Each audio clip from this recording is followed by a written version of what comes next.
G'day everybody, welcome back to the Opal Mills. Today is going to be about, firstly, is resizing this ring to an S and explaining where I went wrong. And cutting a gap and putting a setting in for an opal, I'll show in a minute. Firstly though, just want to say thank you so much to everyone who's subscribed and even just viewed the videos. It's awesome. I don't know what to say. I'm struggling a bit to try and keep up with everyone. I try and get all the questions and all that answered best I can, or refer to it in a future video or something.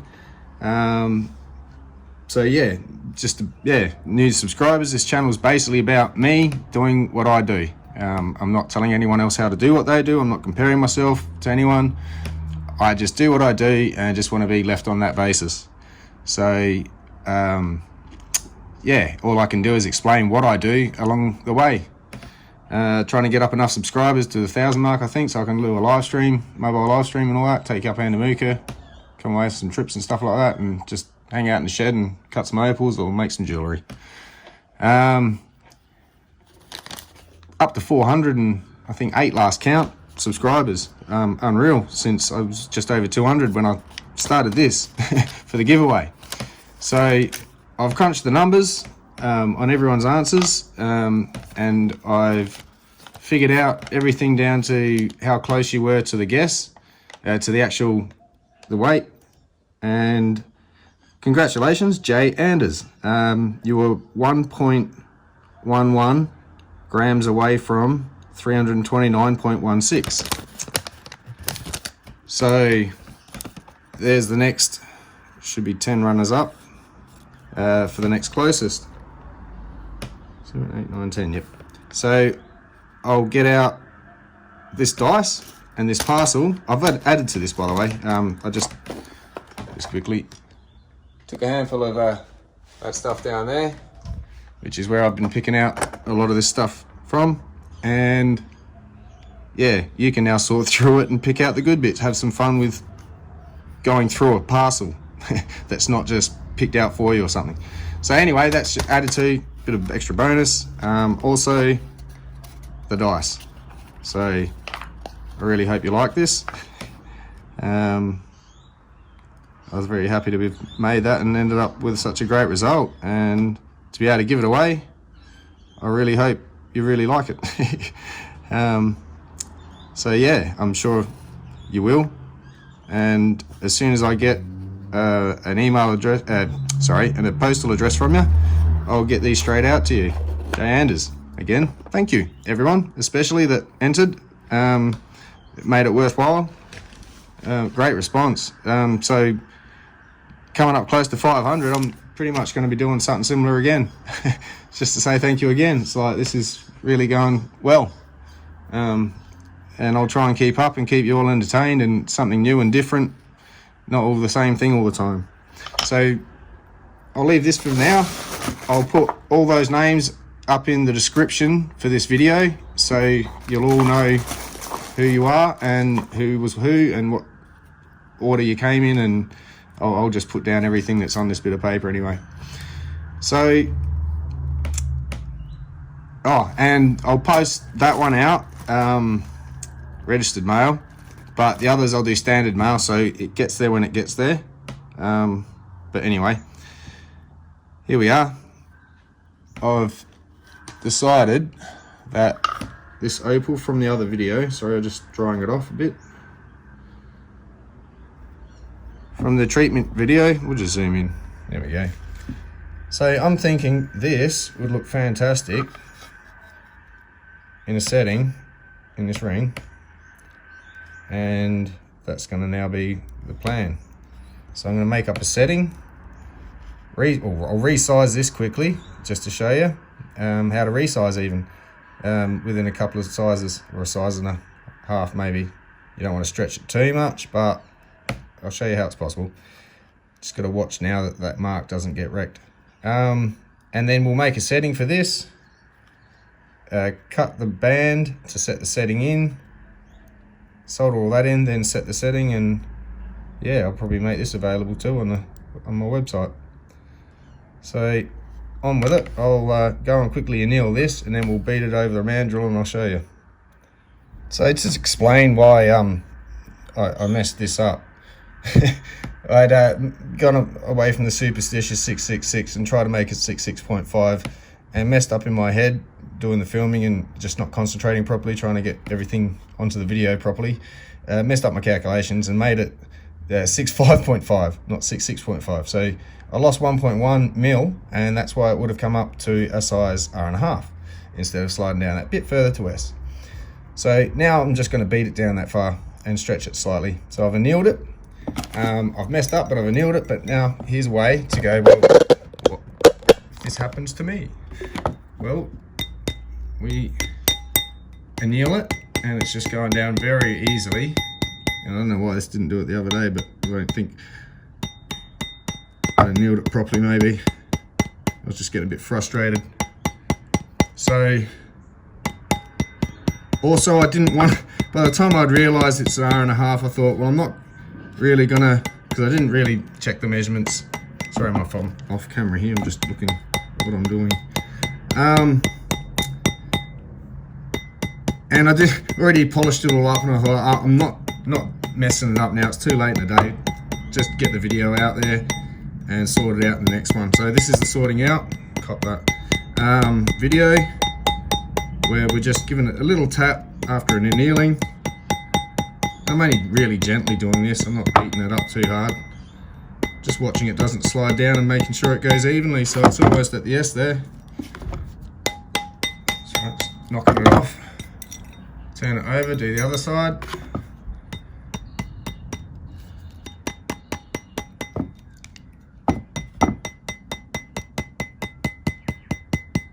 I'm sort of doing circular strokes around clockwise, so it hits down, not just straight at.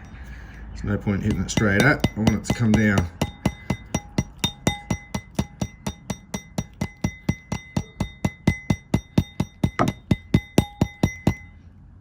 So, as you can see, I've already come right down past the R&1/2, almost down to the S.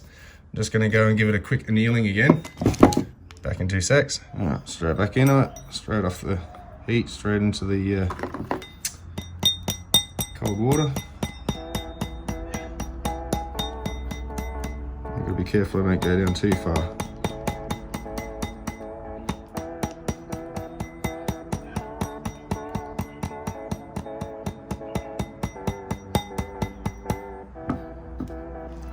So I might just have to go off camera here and give it a couple of good whacks.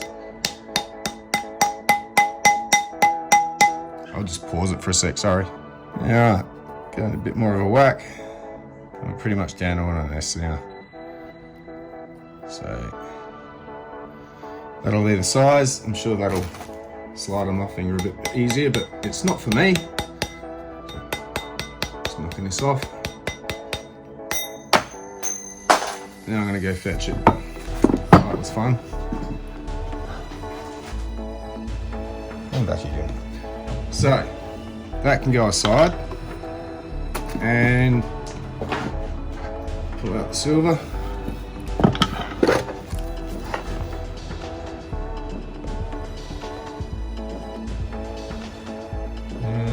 What we got here?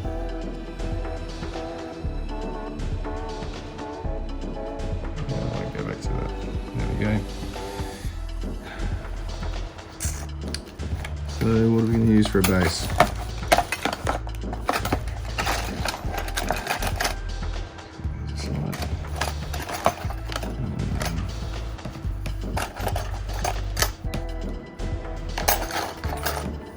There we go.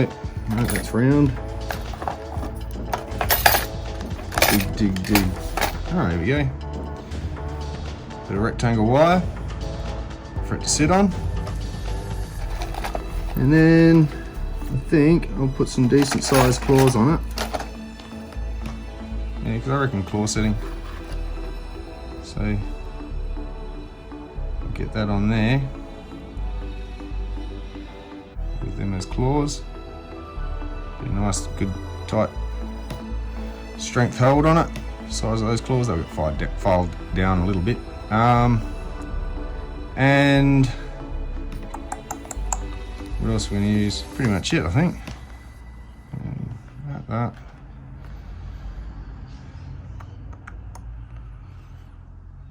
Yeah. Not sure if I should brace it. It's going to be open.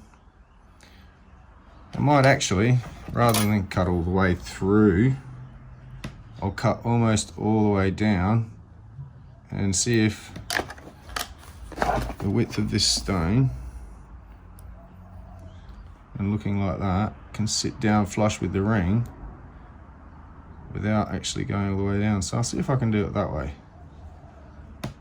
That way I don't actually have to cut all the way through the band, but I'll be removing a big rectangle chunk out the top section to then sit the setting in, which I'll measure out and mark later.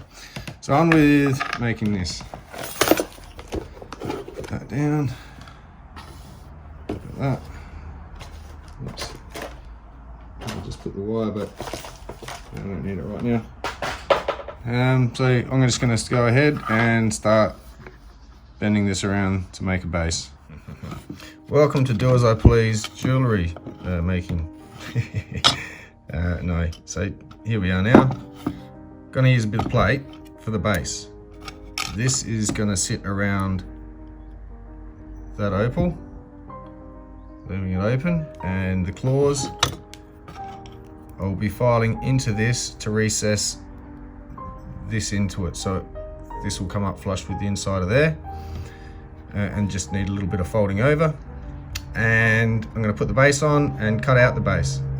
Might even do a little design or something as a cutout, see what happens, because I do want the open back, but I do think it needs a bit of support in case the band spreads apart. It's just going to pull the setting open, so it's not braced, so at least this will get a bit more structure.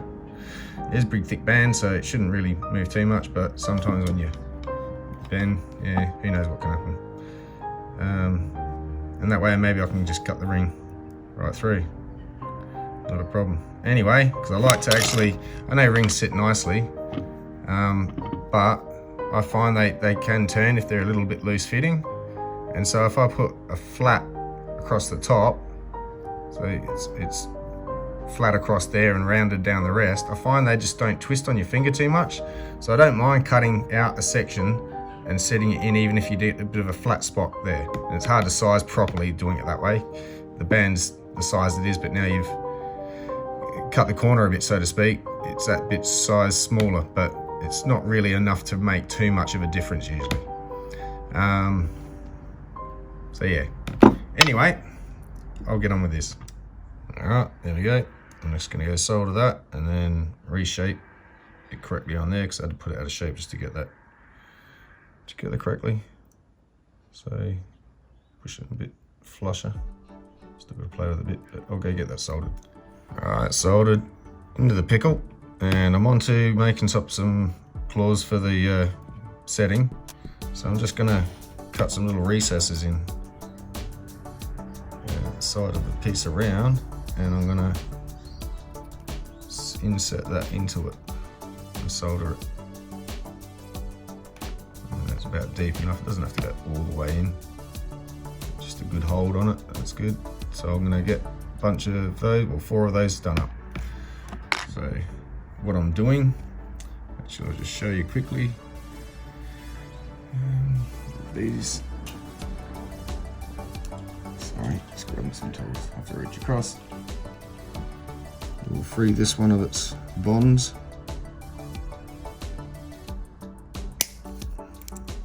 And you need it about that long. This claw's not going to be too much, but I'll show you what I do with the other bit to get it on. So there's another fresh bit. So let's see what we can show you here. If you've seen my other videos from engraving and so forth, I showed probably these fox burrs. They're sort of health. How can you put it? If you got the base of it and pushed it in, it'll cut a circle straight down, but it also moves side to side cut as well. So it's kind of a handy, versatile tool. And here we go with the noise. I'm just going to show you what I've been doing to get that recess in. So I'll see if I can bring it over here a bit so I can show you. try and do this on camera. So, first and foremost, do a bit of that on there, and wax. And I'm just going to move it side to side, up and down, sort of as if it's my hand's a machine.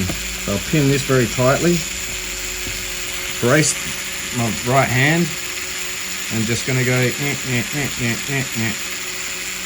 like that to start with, just making a mark, that way I can see how long it is and that it will be long enough.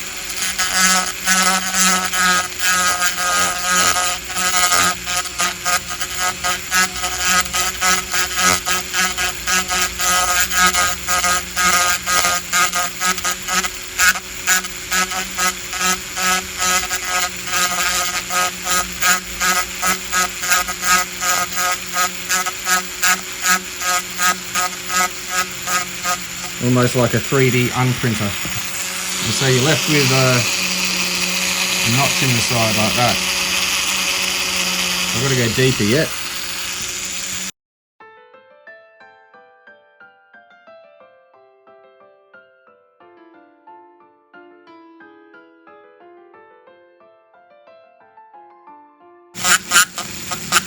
Out there. So there we go. Off the side there, solder will fill up, so good. The notch hang up, turning that off before I set that down. We'll grab a piece of, where's that's gone, this wire, and just check it. And if it's in enough, which I'm pretty sure it is, maybe just a little bit longer. It doesn't quite fit in there. Alright. Quickly back at it.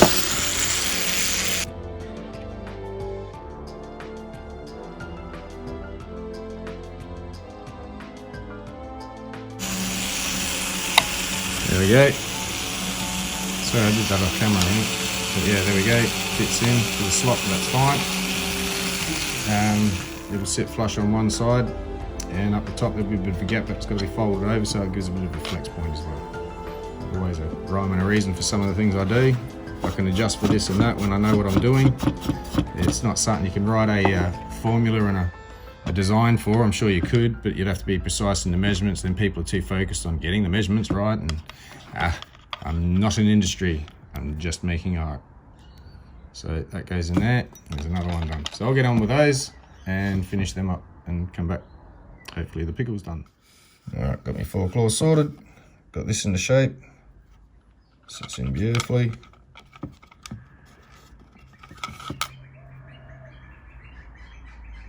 I'll put the base on it after and cut that out. Get the claws on first, then the base. So, yeah, I like that because then the base will help support an L shape at the base there for the claws to sit on and attach to the side, 2 points of contact. Yep, definitely claws first. Welcome to Make It Up As I Go jewellery. So anyway, that's that. I'm gonna go get these on, come back.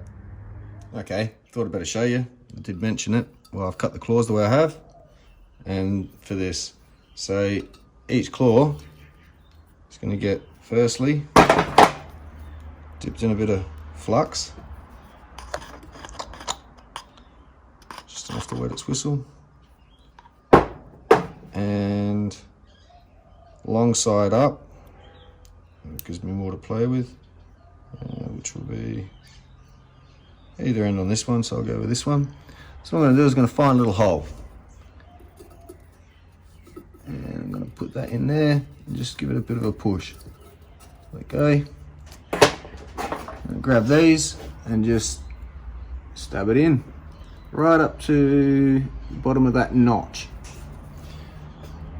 And here's where that will end up going up and sitting into to solder it on. And that's sort of how I do that. If you can see that. Hang on, let's get it down here. So you can see that set up, and I'll position this properly and get it into its groove. I have to tilt that way a bit, yeah. And sit that where it needs to be. So it may need to go down a little bit further. Anyway, I'll adjust and play with that, but that's the idea of how I'm going to get these on. Okay, just like that. Pick them out of here. All claws are on. Nicely spaced. Ready to go on the pickle. Okay, so this is all together, beautifully fitting. I'm just going to give it a base and give it a cutout, trim it up as in, and then get ready to cut and fit. Not too far, basically 2-3 more solder joints. Alright, so the back's on. I've just gone ahead and filed it around the edges. Started cleaning up. I'm going to have to give it a sand before I attach it to the ring, just to get into the spots that I won't be able to get into later, and just to make it nice and neat. And also cut out the center there as well. So I'm deciding on how I'm going to do that, whether I just do it as an oval, whether I try and do a pattern of some kind. We'll have to, yeah, I reckon I'll just cut out an oval. That way I can flash off that nice colour on the back of the stone. So I'll get ahead and do that. So just to show you how it's done, just feed the blade through a hole and tighten it up again. So now I'm just going to go around and cut. Okay, so now I'm just going to take it off, but there's the hole, there's the piece cut out, and of course over here, recycle. Oh, better dust all this in too. Waste not, want not. Okay, so you just release the pressure. I'll do that up when I need it next, which will be in a minute. I'm just going to tidy that up with a file, make it nice and neat and not so sharp edged. Okay, starting to resemble a ring now with an oval. So it'll be set like that. I've just got to cut down a spot whereby I can see without having to cut all the way through. No, I might just cut through. So much easier, and just do the sides and tack it on with the flat there instead of around. It's only just for a little amount that it will do that. It just infringes slightly, but it'll keep it from twisting on your finger, I believe. So I've been doing things like that anyway. So yeah, I'm going to do what I want. So that's what I'm going to do. Watch me dance. Okay, so got it all marked out. Just position that so that line runs in the center. Marked a couple of lines underneath. I will only take out the silver. I'll leave that line there and there. If I touch the line, I've gone too wide. Can still bring it in a bit, but I need to keep it that side, as it's only right in the center here of that black line in the ring. That's going to be brought to that. The rest of it's sort of going to be a bit slightly curved to contour with the ring. So I'll start cutting the ring. Now, cutting the ring, you don't want to just cut it through to the center, or you'll have, oops, sorry, like that, and then like that, because then you'll have a wedge shape. So I've got to cut it flush, there, parallel, I should say. So not V'd in. So I've got to try and angle that right. Otherwise it won't sit in. So now I'm going to have to put the blade back in here, so I'll get on with this. Alright, blade on, tightened. And now I'm not doing this on a budget, so I'm just going to show you some tools I've also got, unlike making the ring. I'm just going to make life easy for myself because I've bought the stuff. The other video I didn't use some of the tools I do have, because I just wanted to show you how simple it can be done with, you know, just keeping it simple. So this I'm going to position so the middle line's right up the top, roughly top dead center, like so, and tighten this up. Now I can hold that while I cut straight. Here's hoping. All right, in the spirit of rough enough's good enough, that's out. I'm going to stick that over there. And moment of truth, how straight down did I cut these and how well will this now sit? Alright, it's a little bit tight, which is awesome because that's what I want. So I need to spread it just a touch, that's fine, because we're losing a bit of ring size due to the flat bit spot that's going to go across there. So even if I spread it a bit, make it a bit bigger, that'll account for that little loss, and I can keep calling it an S. Anyway, I'll get on with the file now. I'm going to have to grab out of box of tricks one of this one. This will be the half round file. A lot of things are half round, square, triangle, round, from the silver to the tools, everything contour. So half round, and I want to go straight again, like I cut, and create a half round groove this side a little bit, and don't touch the outside edges. Just keep all that half round in the middle until it just comes up to the outside edges, and then hopefully my setting will sit in there beautifully. Again, fingers crossed. Okay, so you can see all I've done, just put the file there, run it through the center, and then fan it out to the sides, because I don't want it to contour the file, but I need the file for the round. So the round's only subtle as the edge. It's not as sharp a curve as here. So hopefully I'll have to take it out of this. No, it's just sliding on. Slide it down so the base just comes up to the, touching the bottom of the ring. Voila. Now we just center it in the center here. Just sort of pretty much will do itself.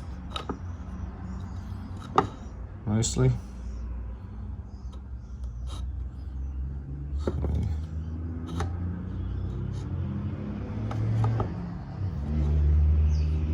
That way a little touch more.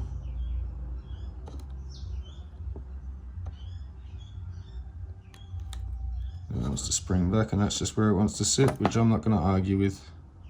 It can sit where it wants at this stage. I'm happy with that. Oops. So anyway, I'll head over and solder this. What's going to happen with these falling apart, I don't know. No, I do. It's going to be fine. Got a little trick up my sleeve, so I'll get on with that. Well, there we go. Welcome to Phil's Chop Shop, where we swap out parts before the custom piece has even been designed and made. So what I mean, originally, I was thinking of putting this one in. It's nice and flashy. And all that, it's not too bad. But this one's a bit darker. It's just as flashy and not too bad. And I thought, they're about the same size. I reckon I can get that one in there. So I'm going to start cleaning this up anyway. See if we can get it to sit there roughly. Upside down, Miss Jane. There we go. So it'll end up something like that.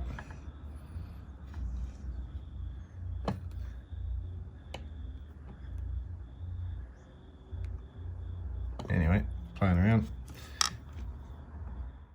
Alright, getting there. So it's up to the 1500 sandpaper. So it's ready for the wax. So before I do that, I'm going to set the stain, neaten up and deal with these claws. I have to cut them short when they're finished going over, but I have to also file them a bit thinner. They're way too thick to bend. It's just nice and thick on the base, and then I'll file it thin up here. So they'll fold. So I'll grab the stone and start putting this in. There we go. Just give it a quick wipe so the bottom's all clean when it goes in. Not sure if this is going to go around one way or another, doesn't matter. There we go. Oh, snug as a bug. Click. Check that out. Worked a charm. Hang on a sec. There you go. Put some light on the subject.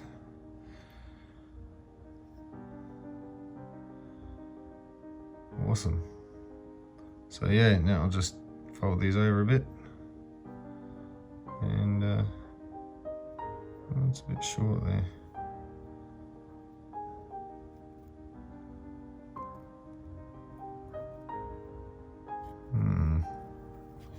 Too late. No, it's not. Yeah, I just don't like the way that doesn't get all the way in there and cover the base. So it was made for this one.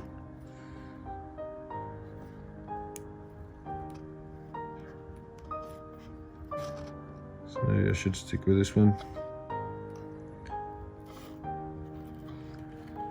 That's the back. Nice flash. Yeah, we'll stick with this one. There's nothing wrong with it. I just thought it was a bit of a higher dome on this one and a bit darker stone, but still, this one, it's the way it's going to be. So, alright, I'll start folding that over. Sitting nice and flush and flat. Sweet. It's up a bit there. There we go. Alright, sitting flat.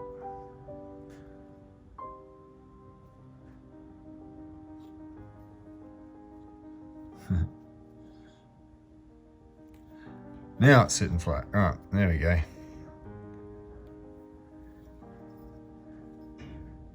Alright, stop mucking around.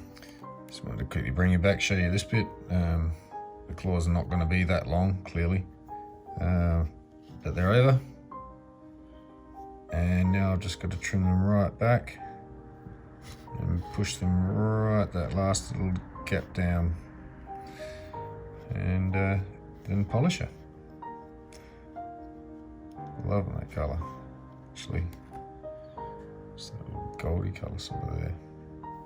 Anyway, playing, get on with it. So, all polished up.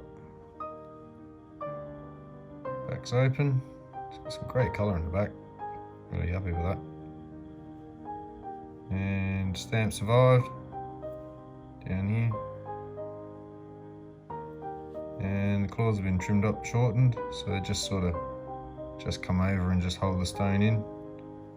And also, if you happen to sort of drop it face down, it is protected. Unless you get obviously something coming straight in on the face, on the corner, into the face. But anyway, for the most part, that will help protect the stone for anything, and any bumps inadvertently. So yeah, I like that kind of setting myself. When I do them, I do a couple like that every now and then. Usually not in such a low stone. I should have raised that up a little bit, but yeah, well, it's unique. And yeah, there we are. So for me, to put a price on something like this, which is about time I start getting into, I suppose, going through a bit of how I'm going to price what I price in a piece like this. So the stones come from a parcel. There's more obviously to the parcel, so I don't have to make all my money back on that one stone. It is quite a nice stone though, but it is definitely not the main stone that I paid for. And as much as it's a bonus to me, doesn't mean it should go cheap. The other stone, anything can go wrong. This may actually be the only stone that comes out of it. So it's one of those, how do you price it? So without going to an Opal evaluator and getting it actually specifically priced for Andamuka matrix, oval cut, very low dome, about 2 carats. It's just over 2 carats. We'll say 2 carats. So even at 50 bucks a carat, it's 100 bucks for the stone maybe. Excuse me. And then you got the silver, cost of the silver, cost of the treatment for the stone, I suppose, all that sort of thing that's gone into this stone that makes the value of this stone, even though it's matrix, even though it's treated. It's damn gorgeous stone. It's natural opal, but is treated. It's not synthetic. Yeah, all the effort that's gone into the making a ring, setting, putting a stone in. The stone survived and didn't end up in the IFU pile. And yeah, there we go. So honestly, I'd be happy to see a couple of hundred out of it. That's Australian money. So that'd be a $200 ring all day for me. I'd be happy with that. I know it would retail a lot more than that. Something quite, it was a bezel, it's got a higher dome. It was worth a lot more, but it's not really, no, that's not a fair comparison. So yeah, I'd say a couple of hundred for that, not a problem. It's definitely worth that, just in the effort gone into it. From the miner pulling it out the ground, it being cut, it being treated, it being in a custom setting. These aren't just settings that you buy and you whack a stone in. These are actual handmade, the whole lot, everything, all hand done. So there's a value there over and above what you'd see with cast jewellery, where it's, I don't mean to be rude, but kind of dime a dozen. It's an art, yes, not a problem. But they're just calibrated settings. And so therefore the stone has to be cut to fit regardless of the waste, regardless of what, I'm not into that. I'm not into industry standards. You'll probably have figured that out by now. I've mentioned it enough. So I'd like to do what I do, even though this is a really nice oval cut. It didn't have to be if it allowed for something else, but it allowed for a nice oval. Same as this one. But that's just, that's not to say there's other shapes that can be cut. I don't think I've got any. Oh, yeah, here we go.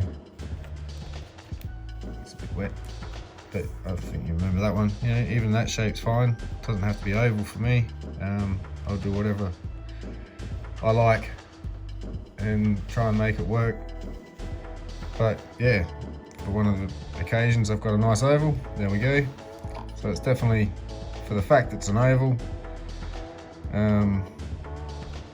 very nice stone, very clean as far as it's not cracked, there's no chips, it's great polish, especially for matrix, without having to have a sealant put over it. It's totally natural as far as anything goes other than just that treatment. It's just a naturally polished stone. I think it comes up really nice. Now, I'm not sure if I can get this to come up. Get this light on. See if I can show you. Stone's actually kind of see-through.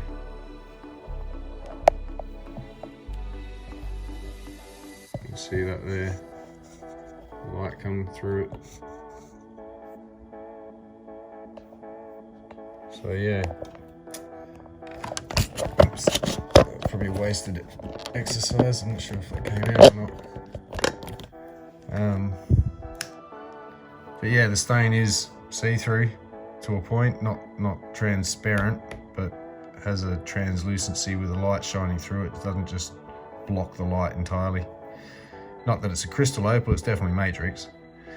But yeah, very nice as far as I'm concerned. So yeah, if anyone's interested in something like that for about 200, that's the size R1/2 to S, we'll call it.